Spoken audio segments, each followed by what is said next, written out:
Hi, good to see you. I know. It's lovely to speak to you last year, and I'm very excited to speak to you again. How does it feel to be here at the 31st Raindance Film Festival? I know, 31st. That's amazing. Nearly as old as me. No. Well, it's incredible, isn't it? Because I moved to London in 2000. So for me, Raindance has always been a sign of quality, a mark of quality, something extraordinary to aspire to be part of, as an actor and now as a filmmaker in the last 10 years. But it also has a little piece in my heart because about 10 years ago I was working as an actor in television and film, and my children were in fact I didn't have kids at the time. My wife was pregnant with our first child, and I wanted to write, and I was like, well, I'm never going to be able to go to film school, so I went to Raindance.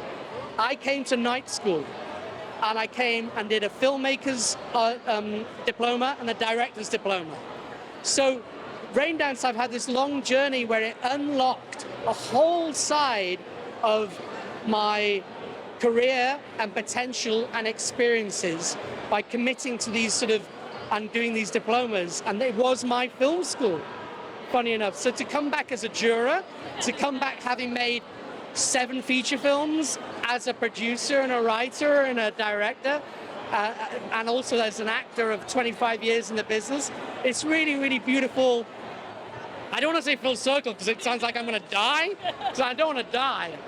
But I do think Raindance is this amazing sign of quality, but also an emotional connection for me, because it goes deeper than just coming to watch a few films and choosing my favorite.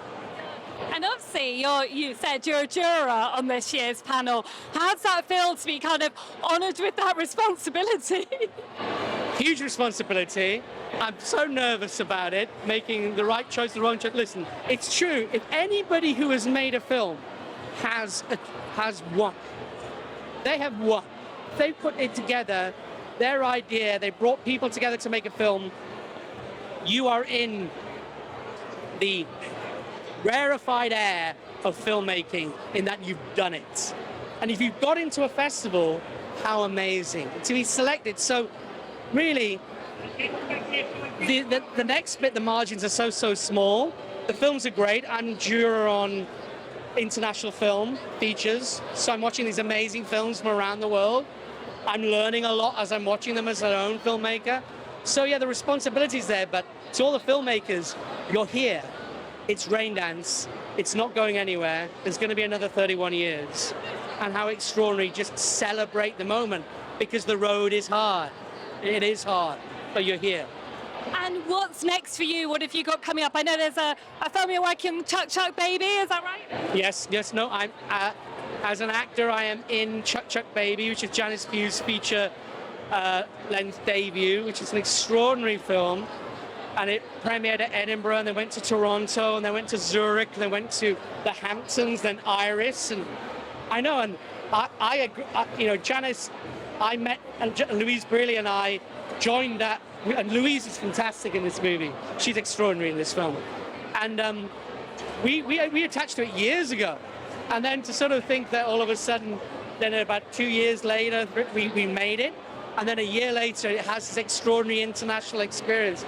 I'm really excited about audiences seeing that film, that fresh story, that new perspective, but also an introduction to an extraordinary performance from Louise and the whole cast. I've got to say, the ensemble of those amazing women in that film.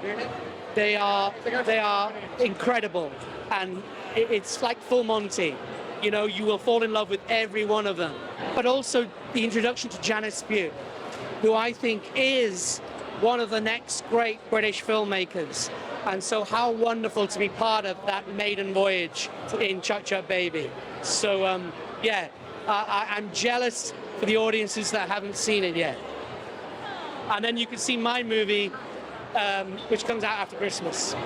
Tell us a little bit about that. Well, it's called The Almond and the Seahorse. I co-wrote it with Kate O'Reilly, and co-directed with Tom Stern, and I'm in it. And we have Rebel Wilson in her first dramatic role, and Charlotte Gainsbourg, and Trina Dearholm, and Mira Sayal, and Alice Lowe, and Ruth Madeley.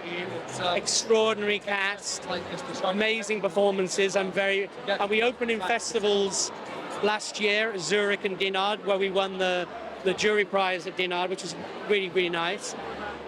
But we are bringing it to the UK, and there's also going to be a new cut of the film. So the UK are going to get a new cut of Almond and the Seance. But I can't wait for you to see those performances. But, you know, it's better than working for a living, isn't it? Well, thank you so much for speaking to me. It's such a pleasure to speak to you again this year. Be up and coming. Love chatting to you. And to be honest, if it wasn't for you and your colleagues, you know, you are the reflection. You are, you know, independent film is so difficult, and you make it in almost isolation. So not only having a platform as a festival for these filmmakers is important, but having people like yourself who are going to ask questions, be interested, and spread the word is so valuable. Because without you guys, there would be no industry to engage with for a lot of these filmmakers. So I'd say well done to you. Congratulations. Thank you, I'll take that. I'll have a lovely evening tonight. Lovely to speak to you. Bye.